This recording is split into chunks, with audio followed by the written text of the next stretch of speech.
বাংলাদেশ জাতীয়তাবাদী দলের ভারপ্রাপ্ত চেয়ারম্যান শুধু বিএনপির নেতৃত্ব দিবেন না, গণতন্ত্র পুনরুদ্ধারের আন্দোলনের যারা সম্পৃক্ত ছিলেন সকল মানুষের নেতা জনাব তারেক রহমান।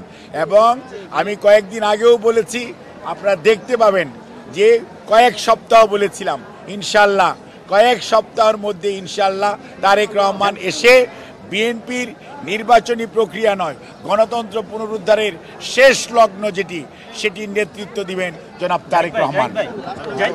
এ ব্যাপারে আমি যেটি বলতে চাই, আমরা সব সময় বলতাম স্বৈরাচারের দোসর কারা ছিল, ৮৬তেও দেখেছেন, এখনও দেখছেন। কাজেই আপনাদেরকে সজাগ থাকতে বলবো, সংবাদকর্মীদেরকে, দেশের মানুষকে। দেশের মানুষ দেখছে যে সত্যিকার অর্থে স্বৈরাচারের সাথে সম্পৃক্ততা কাদের রয়েছে।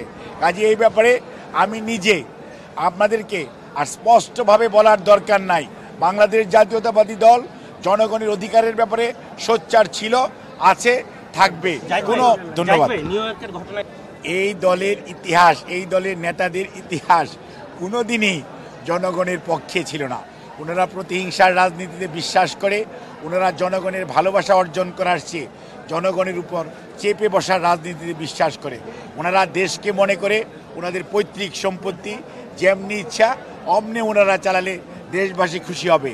কিন্তু ওনারা এই অন্যায় ওনাদের পূর্বপুরুষরাও করেছেন, ওনারাও করছেন।